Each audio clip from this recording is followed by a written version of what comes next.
Hello everybody, welcome once again. I wanted to do this video early this year, but I've been hugely busy. I've recently moved house, and there's also work and other things. But here we are. So those of you who don't know, once a year I analyse the films I watched for the very first time during the previous year and rank them from worst to best. This year I'm observing those I watched on my first viewing from 2022.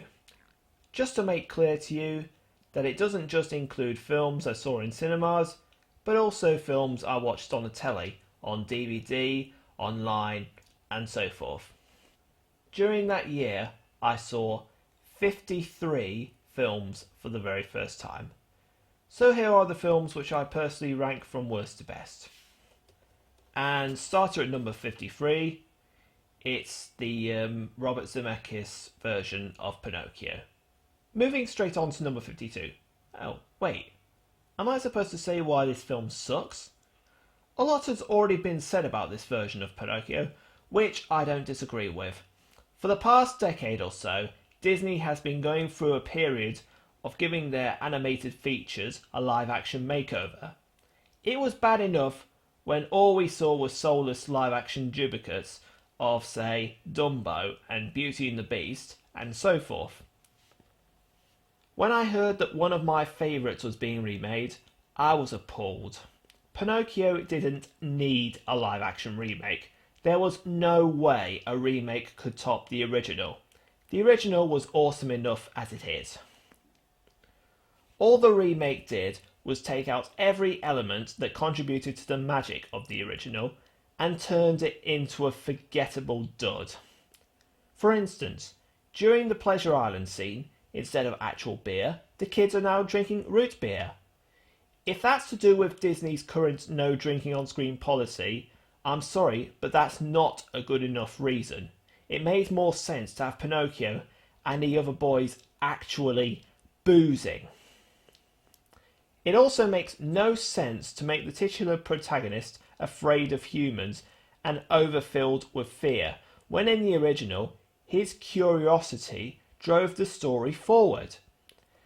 And to add insult to injury, there's a scene where Pinocchio trips over and sees a pile of horse excrement on the floor. Talk about a piece of crap. It really irritates me to see modern family movies make an excuse for flatulence and or lavatory humour. I mean, kids might joke about such stuff in reality, but that should never be an excuse for Hollywood to talk down to them like that. This version of Pinocchio is not only one of the worst remakes, but I confirm it as one of the worst movies I've ever seen in my life. In fact, this version pissed me off so much, I had to turn to the cartoon to calm myself down. Robert Zemeckis, if you're watching this, I mean no disrespect to you at all, but you made good movies, better movies in your time. Please don't ever let that go to waste. Okay, let's forget about this movie and move on to some slightly better ones on this list. Next one is Movie 43. Another film which has generated a high level of unpopularity over the years, and with good reason.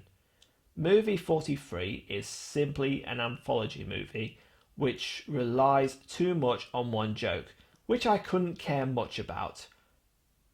And it involves all the childish stuff in relation to sex. One of the segments involves a date between a woman and a man who has testicles hanging from his chin. Sorry, but an image that happens to be gross doesn't guarantee a ha-ha from audiences. It didn't gain one from me. Another segment involves a proposal in which the lady asks her boyfriends to defecate on her.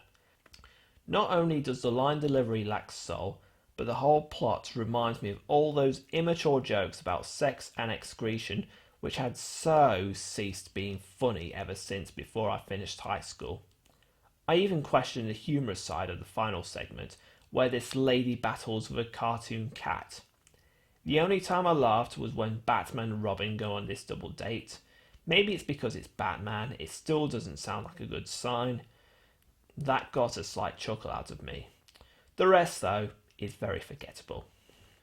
And another one, which has generated hate since its release, is Vampires Suck. Yeah, it's obvious, isn't it? Considering that it's Friedberg and Setzer that directed this one. With that being said, I take this one over their previous films, from date movie to disaster movie. It relies a little bit less on pop cultural references, I'll give it that. As a parody movie, parodies the Twilight films mostly, but it still fails to make me laugh, and the fact that it's got such simplistic dialogue doesn't help either. Maybe I should have watched Twilight first. I would have gotten the references. Speaking of which, starter at number 50, Twilight. This is actually the first time I watched Twilight all the way through. I did watch a little bit of it before, and it wasn't that exciting. Now that I have, some of the reviews I read/saw justify my feelings towards the film. I'm not really that into teen romance. I never found them that exciting.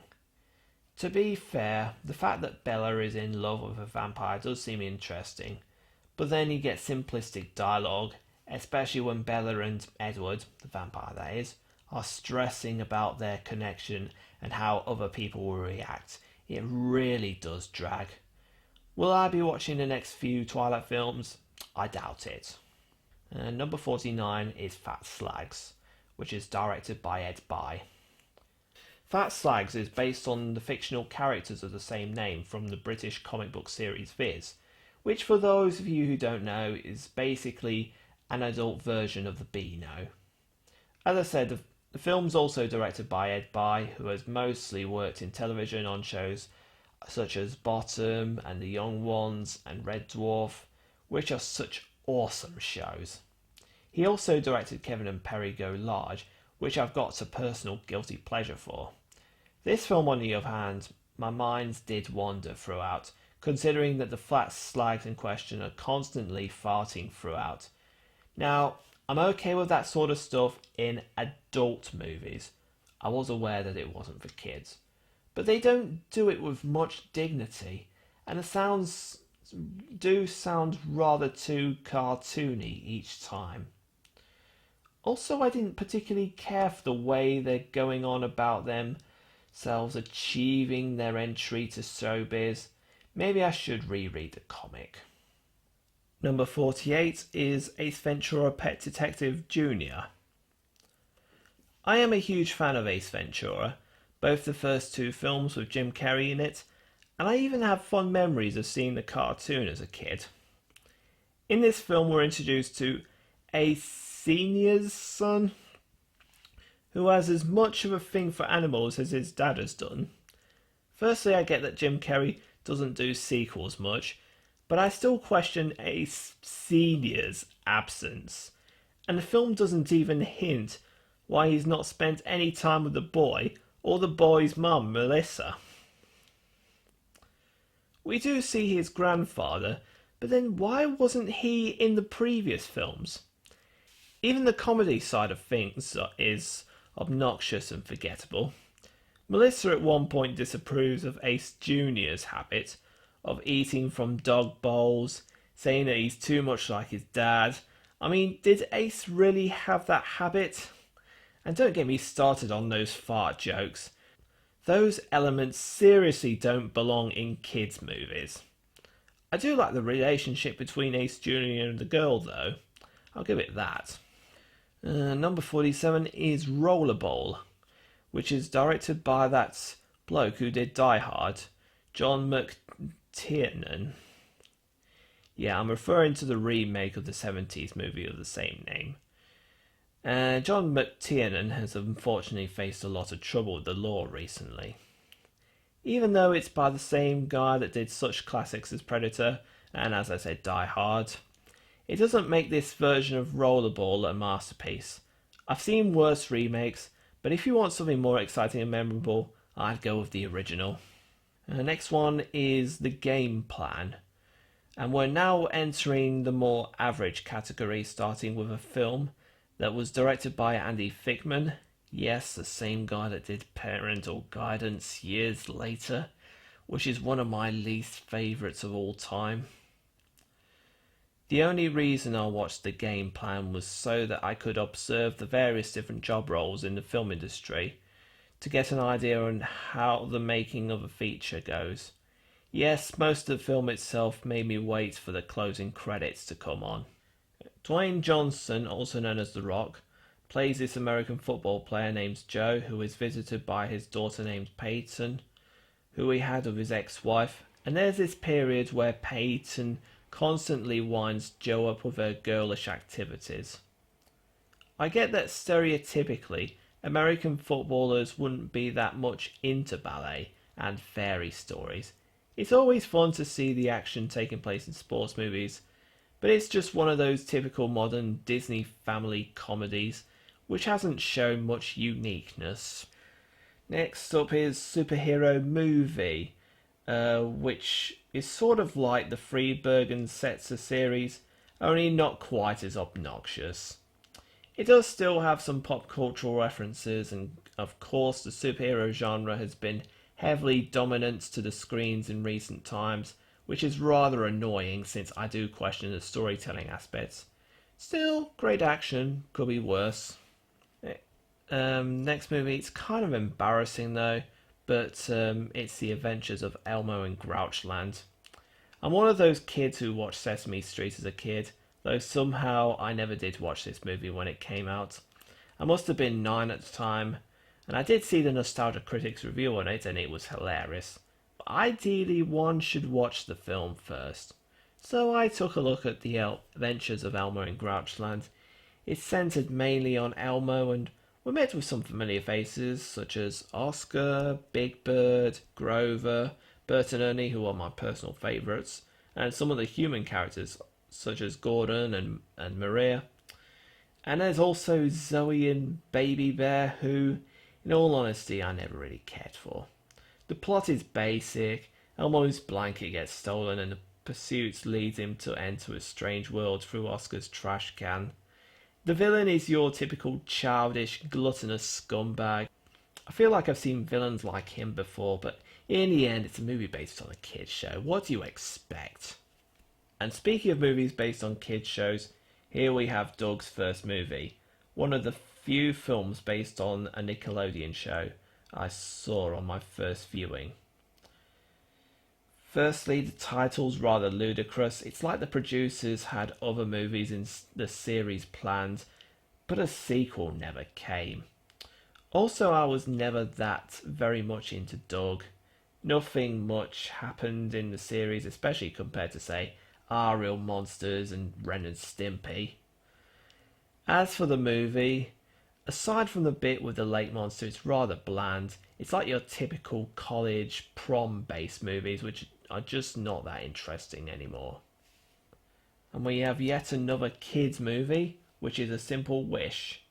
Simple Wish is probably the only film with Mara Wilson in it that I had never seen before. This one's about a guy who's aiming to be a Broadway star, and his daughter and son are on a mission to help him. The sister having the more imaginative side, not so her brother, which feels real. What gets this movie down though mainly is the magician who's like the male fairy godmother, and he's just basically a bumbling idiot, which feels cliche in a way. I mean, I do remember watching that Nostalgia Critic review, and it was really funny when Mara Wolfson got her own back at him. But yeah, again, it's kind of a sin to not watch the movie before seeing the review. Now here we have Drop Dead Fred, and I don't know if that will be a kids movie or a purely adult movie. I don't know. It's kind of got an awkward target audience. Anyway, as you can see, I've been watching a few films that have been considered the worst, Drop Dead Fred being no exception. And this is because one can't always judge a book by its cover, and sometimes you have to see it before deciding whether you like it or hate it. Although Drop Dead Fred has some questionable plot points, i.e. a grown woman having an imaginary friend, and some occasional obnoxious humour, I find this one hard to hate. It's got Rick Mayall as the titular character, and this is what I like about it. I mean, come on, it's Rick Mayall. He's been in such awesome material, and especially compared to this one. This film does at least showcase Rick's talents. He barely screws up. Character did fit in perfectly. There are far worse films than this. Starter at number 40 is Bodyguard. No, not the 90s film with Whitney Houston in it. I refer to an Indian romantic action film, which does have plenty of action in it, but I feel that I ought to watch it again at some point because I don't remember it that well at the moment. I have got it on DVD, so that'll be a good sign. And next we have Reefer Madness, also known as Tell Your Children.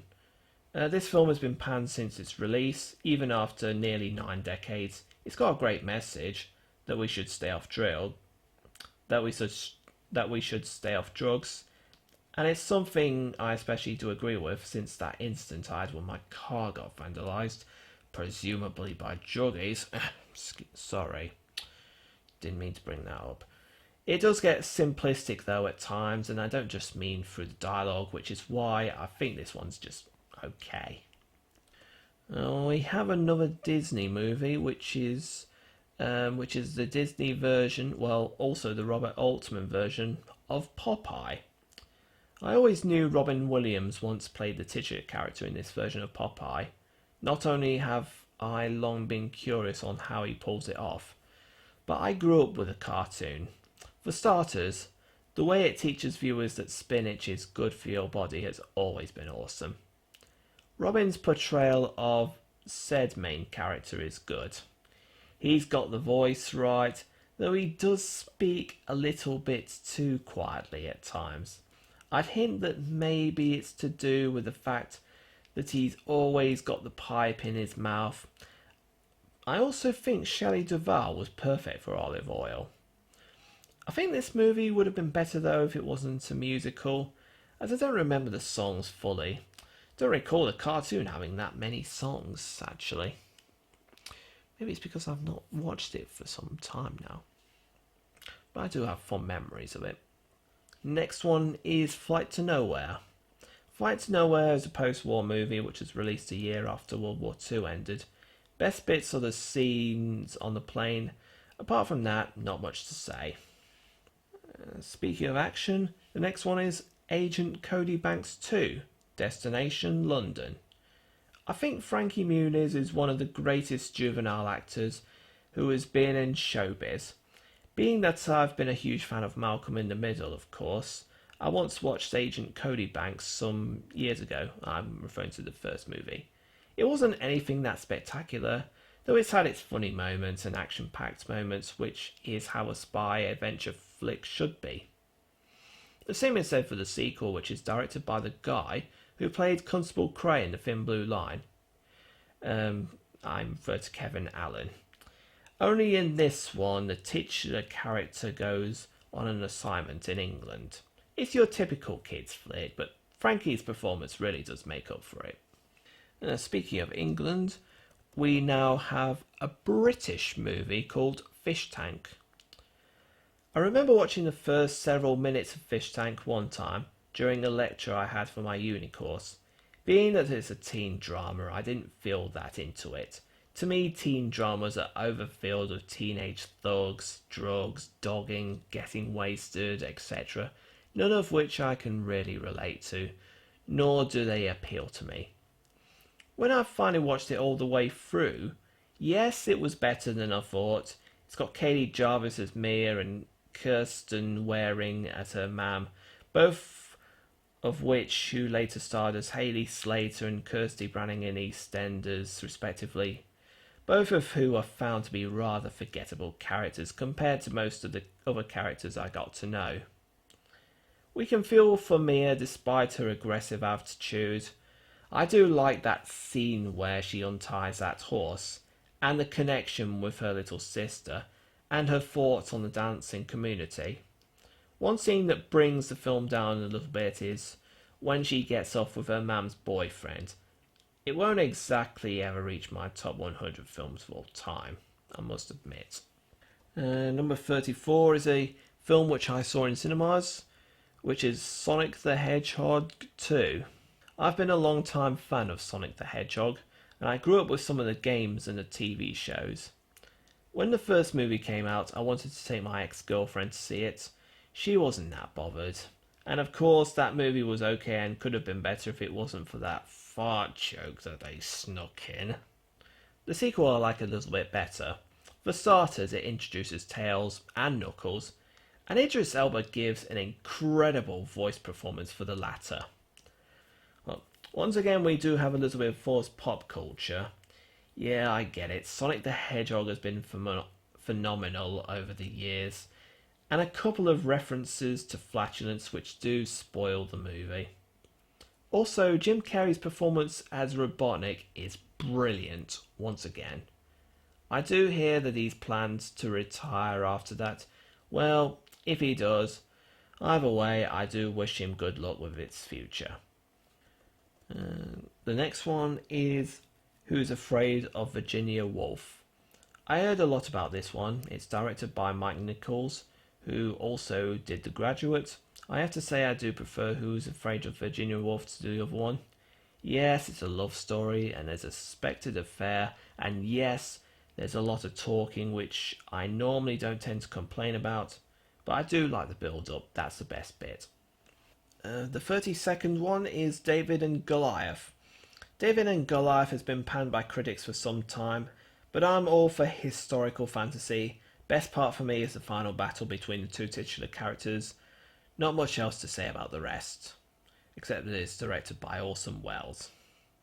Next one is The Sky Calls, also known as Battle Beyond the Sun, which is a 1959 film directed by numerous directors, one of them being Francis Ford Coppola.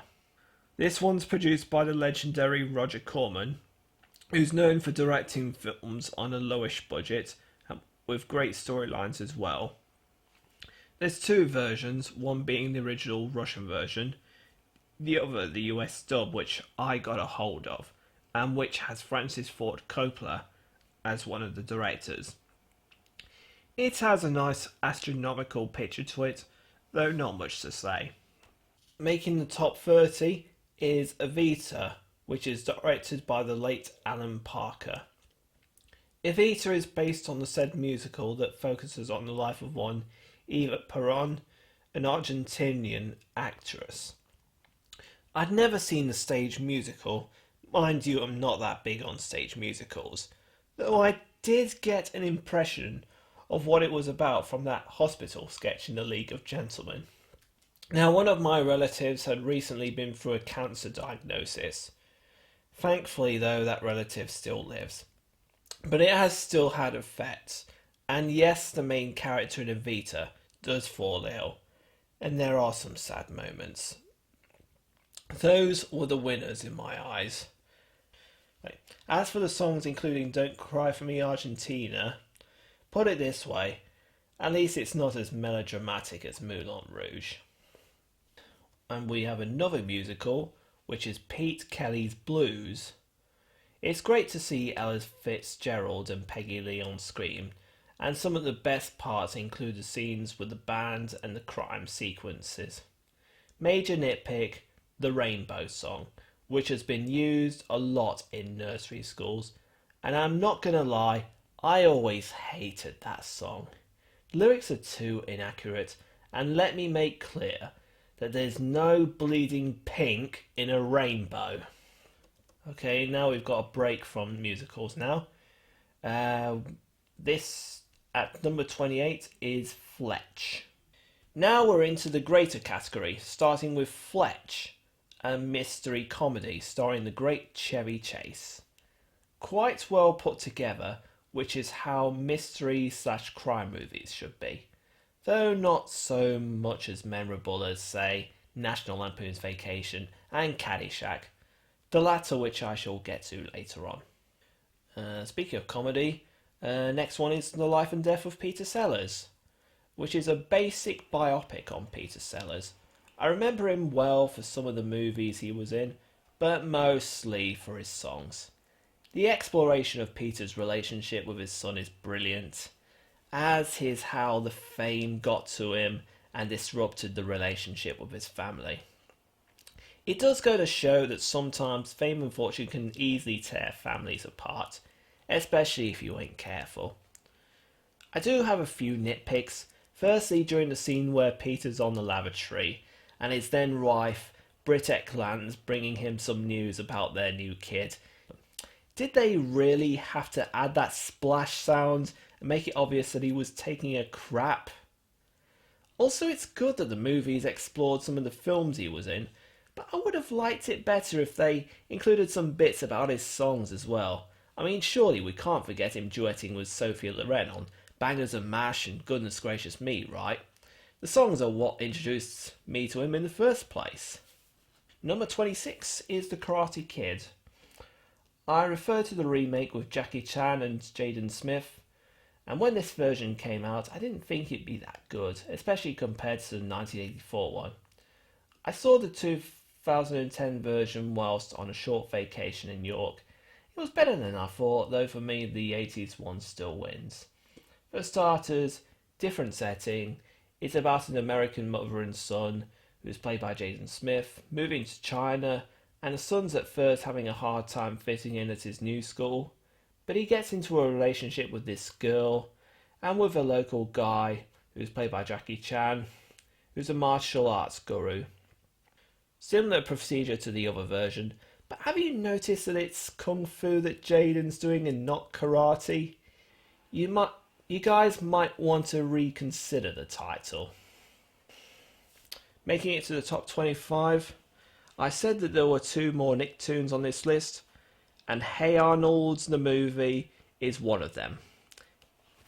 Basically, the titular character and his neighbours are protesting against a greedy developer attempting to convert their neighbourhood into a large shopping mall.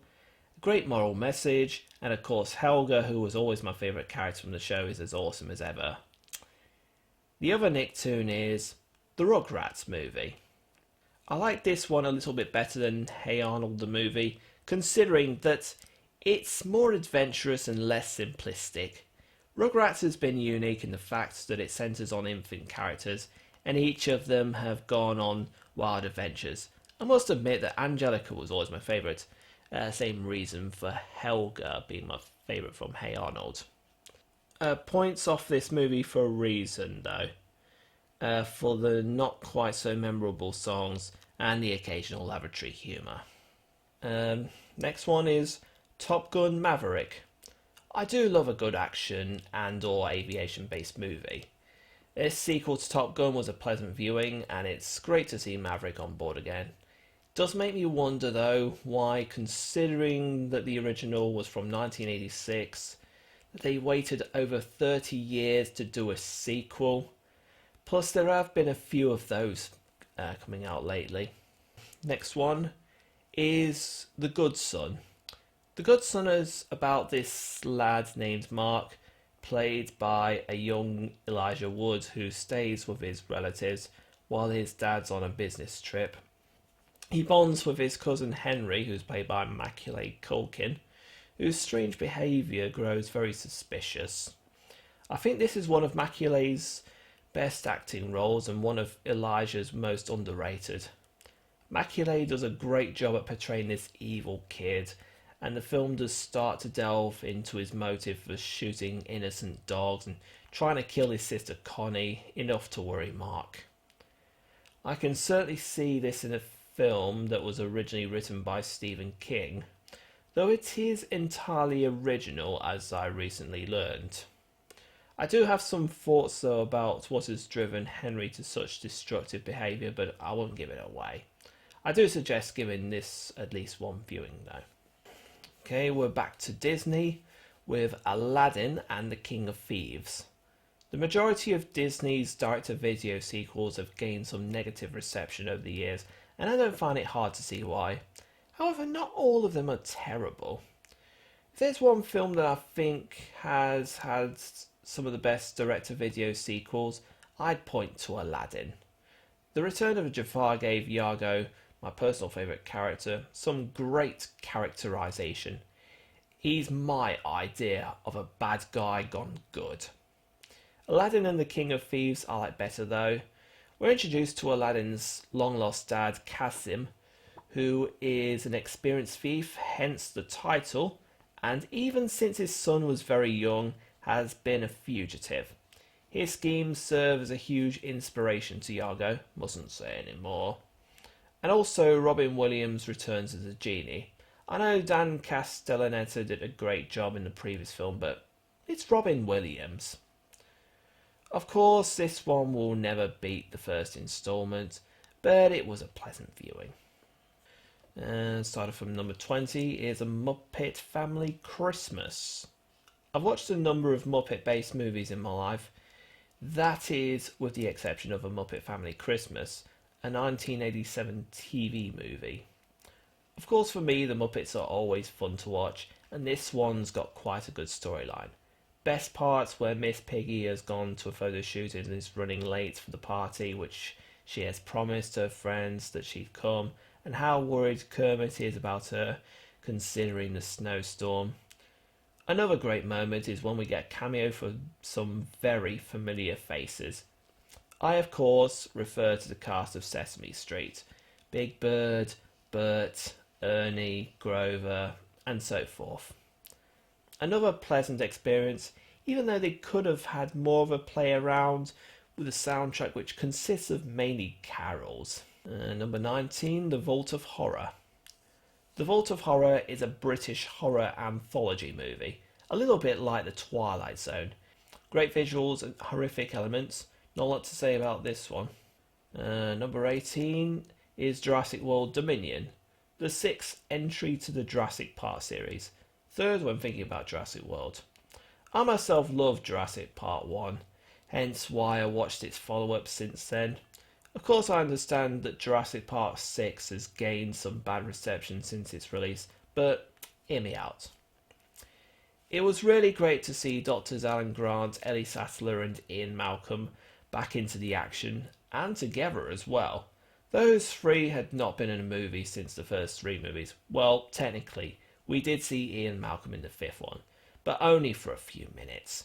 It was a surprise, though, not to see any of them in Jurassic Park 4, because when I saw that one, it looked completely new.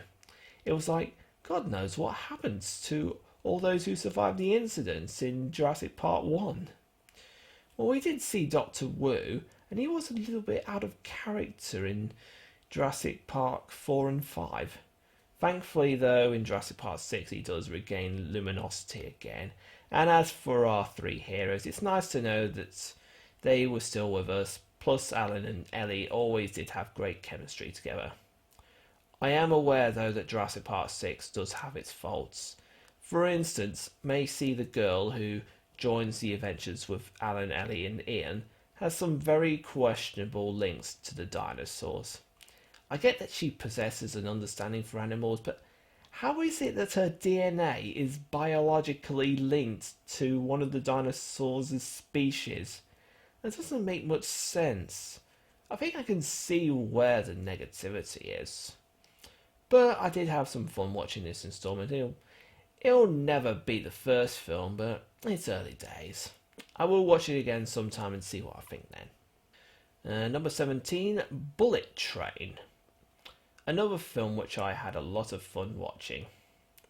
Here's the thing, every time I see a movie which has got trains in it, I know that something really exciting is about to happen. Like the train's going to travel at a dangerous speed, it's going to crash. It wouldn't be great in real life, but on screen it gives me a really adventurous feel. Bullet Train stars Brad Pitt as a guy whose mission to retrieve a cash-filled briefcase leads him boarding a bullet train. He also comes across a couple of assassins named Tangerine and Lemon who behave very suspiciously. Sometimes the plot does get a little bit confusing. At one point something stops, but then there's something else that needs to be done, but it didn't get boring whatsoever. In fact, it's also hilarious in places, most of it coming from Lemon's obsession with Thomas the Tank Engine, also known as Thomas and Friends. I don't know why it's a grown man talking about the show, and it's not one of my favourite shows, I must admit. Though I do give it credit for its cinematography and its references to real-life railway-related events, i.e. the fact that diesels have replaced steam trains, and let's not forget the crashes. Speaking of which, whoever wrote the original story in the first place has clearly done a lot of research on Thomas and Friends. Hence how Lemon compares the people he meets to the show's characters such as Gordon, Henry, Percy, Duck, Diesel, the latter who he references mostly. In fact, I'm surprised that James doesn't come up in context. I'd have thought that he'd get a mention, considering that alongside Percy and Gordon, James is one of the characters that has mostly been discussed that isn't Thomas, even by the non-fans. James is this character who has the personality of a valley girl, proud of his looks and arrogant, yet on the same side of the law as his fellow steam trains. From what I vaguely remember, he was competitive with Gordon and argumentative with Percy. Anyway, back to Bullet Train. Yeah, it's not the best film in the world, but it's very action-packed and gives us plenty of promising moments from a train-based movie. Speaking of action, The Chronicles of Narnia, The Lion, the Witch and the Wardrobe is next. I have watched the film before, but unfortunately not all the way through and not enough of it. On this occasion, though, this has been an achievement. This film is based on the famous children's book, and it's always cool to see stories about children who go on adventures while being evacuated during the Second World War. It's also cool that our heroes have not only entered the magical world behind the wardrobe, which is exactly what happened in the book, but have stumbled into helping some friends with a similar war that's taking place. The visuals are great, and the CGI done on the lion, voiced by Liam Neeson, looks very convincing. It is rather simplistic in places, but still worth a watch. The next one is The Fast and the Furious, Tokyo Drift, which is directed by Justin Lin. I've got a great guilty pleasure for the Fast and Furious series. Very fast-paced and action-packed, though I wouldn't say this one's quite as memorable as the first one, fifth one, or especially the seventh one. Next one is Neptune Frost, which was recommended by a friend of mine, and we saw this at the Phoenix, which is a theatre based in Leicester. I must admit that I ought to watch it again sometime, but it had such rhythmic music and some great political values, sort of like The Wall in a way. Speaking of music, next on the list is Green Room. Green Room was a film that I saw at a film event which took place at a local venue in my hometown. It's about a punk rock band who are fighting for survival when they come across a murder in a bar which is populated by far-right wingers. Punk rock is one of my favourite music genres of all time, but it's more than the soundtrack that I admired. Also the green lighting that contributes to the atmosphere of a horror movie, and the splendid cinematography. Another film that I saw at the theatres is Nope by Jordan Peele. I saw this one of a few filmmaking friends of mine. Nicely recommended. It did have some great references to the history of filmmaking, such as the horse on that famous Zoetrope made film. I also loved the alien invasions, and the bit with the gorilla was very amusing, though I couldn't quite figure out what that was all about. There's a lot of wit to it, but there were some scenes I did try to understand as I watched Nope. Just missing out on the top 10 is The Day of the Triffids. I read the book before seeing the film version, and I do love a good old sci-fi / horror movie, and this is a pretty great version with fantastic visuals and an imaginative, if indeed a very simple story. And now we're into the top 10 with The Batman. I have been very reluctant to watch most of today's modern superhero movies due to the unimaginativeness and or forgettability. The Marvel Cinematic Universe especially I'd gotten tired of now. But I went to see The Batman because, well, it's Batman. And if there's a superhero related franchise I like best, for me it's always been Batman. This version I thought was cool. It was very different to most of the previous movies. For instance, the character of Batman still has his costume, but he acts like a very traditional detective. The way he joins the investigations with the police officers, whereas he would mostly work alone, or with Robin, of course. Speaking of the clothes, that's one of the things I give the most credit to. The supervillains, i.e., the Riddler, Penguin, and Catwoman, dress more naturally. The Penguin doesn't use his magical umbrellas, and he acts like a Bob Hoskins style gangster. Whoever did the costume design must have really visualised the clothing. Though my favourite Batman movie is still Batman Returns. Yeah, some of you will probably be saying The Dark Knight, but for me it's always been Batman Returns. Number 9 is The Texas Chainsaw Massacre by Tobe Hooper. I'd finally gotten round to seeing The Texas Chainsaw Massacre, heard a lot about how awesome the film is. Even my cousins saw it when they were little kids. I do have one great fond memory though, when me and my brother saw Scream on Channel 4 when he was 14 and I was nearly 12. Now that I've seen Texas Chainsaw Massacre, it's not my favourite horror movie and it does feel like I've seen the film with a similar story, but the visuals are nevertheless awesome, and it's amazing how Tobe Hooper was able to produce the film on a very low budget. Number 8, Caddyshack. For some reason, the sports movie genre is becoming one of my favourites. Not only is that the case with Caddyshack, but the movie has been absolutely hilarious in places. Part of it coming from Chevy Chase's performance, and this was before he starred in National Lampoon's Vacation and its follow-ups. It's also got Bill Murray, who would later frequently collaborate with Harold Ramis, and the late great Rodney Dangerfield in it.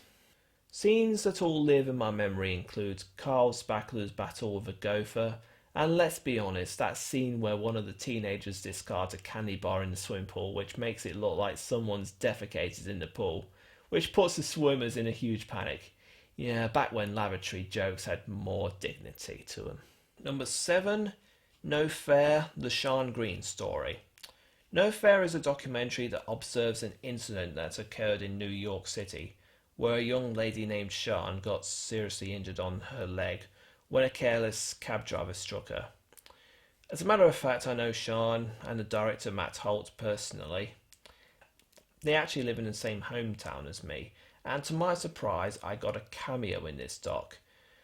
There was this one time when I was doing videography and photography for a fashion show that was held at a charity event for those with various disabilities. Of course, I'm in the background, but anyway. The film gave us an interesting topic for debate. The cab driver who was responsible for the event was apparently being provoked by a cyclist and aimed for him.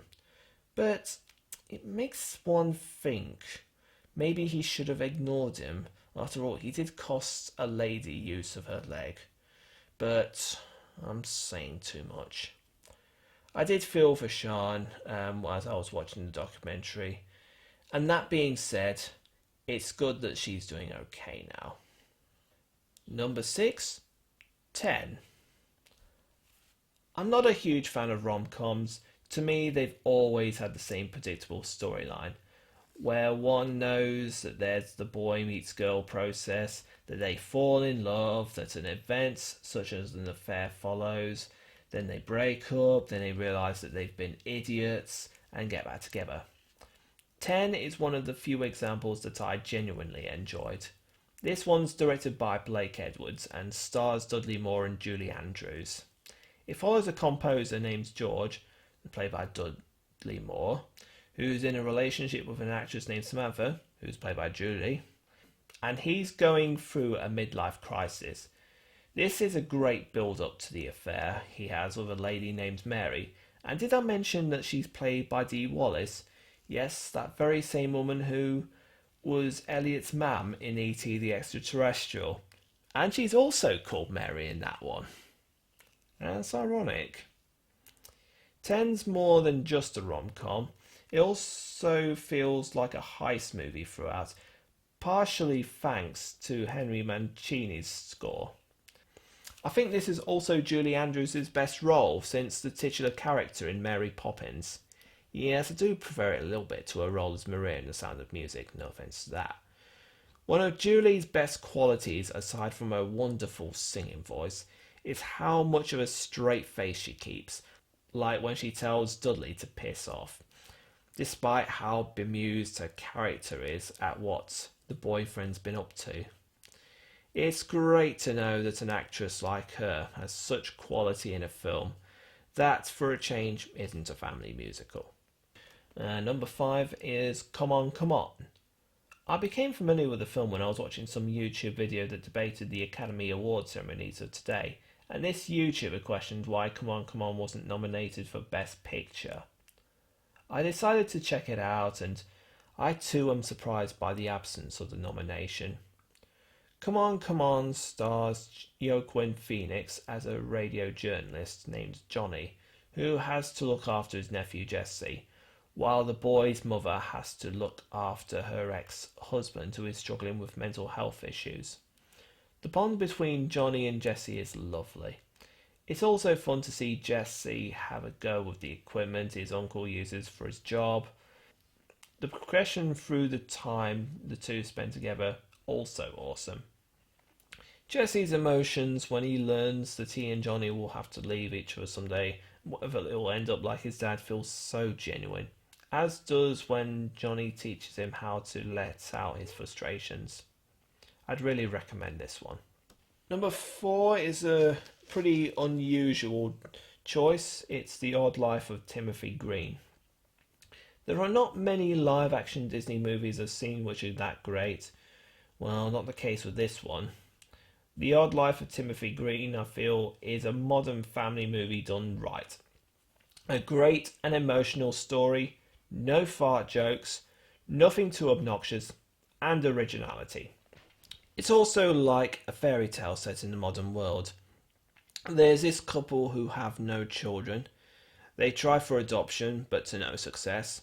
So they dream of an ideal child of theirs and note those qualities down, place them in a box and bury it in their yard. Then after a lightning strike, a 10-year-old boy is born. Thus is born Timothy Green. One problem that Timothy's new parents encounter is that there are leaves growing from the boy's feet. Not only does he hide them with long socks to prevent himself from being taunted, but they're a symbol of his life. 1, he'll die if they're removed, and 2, it's not just his life, it's a limited lifespan. This leads to a very emotional progression, and I shan't say any more, but it's another film I think is worth checking out. Number 3 is American History X. Another film where I was like, finally I've gotten round to seeing it. The first time I was introduced to American History X was through a clip we were shown when I did A-level film studies. The topic was shocking cinema, and I could see the shock effects. That clip in particular was one of the flashback scenes where Derek gets into an argument with his mum and his mum's boyfriend, who happens to be black, about the Los Angeles City riots, and there was a lot of racist language in that film. The film sort of predates films like This Is England. For me, American History X shows that a guy can change. Derek starts off as this racist jerk who, along with his younger brother, his best friend and girlfriend, is a member of a far right-wing organisation following the murder of his father, who was killed by some black guys, and the group goes around terrorising the blacks and the foreigners, and the final straw happens when Derek shoots a couple of guys who steal his truck and gets a jail sentence. Then during his time in prison he befriends a fellow prisoner who is black, and later on gets raped by some neo-Nazis. He realises the error of his ways and plans to talk his brother out of the gang they got involved with in the first place. Tony Kaye was apparently pissed off at the final cut and attempted to disown the film. Personally though, I think he should be very proud of it. He achieved a masterpiece in my opinion. Number 2, Bride of Frankenstein. James Whale's classic 1931 version of Frankenstein remains one of my favourite horror movies of all time. It does astonish me, though, that I've not seen the sequel until over a decade later.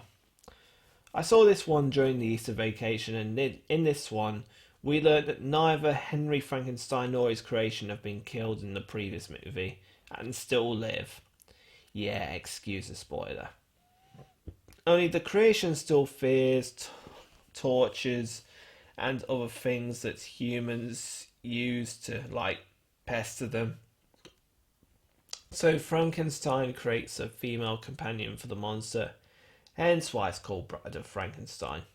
This is one of the most awesome sequels to a movie in movie history.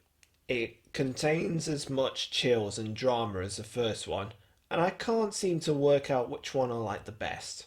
But one thing I will say, that they're both way better than the Kenneth Branagh version, methinks. And that leaves me with number one, which is Moon Age Daydream. I'm a huge David Bowie fan, and have been since my teens.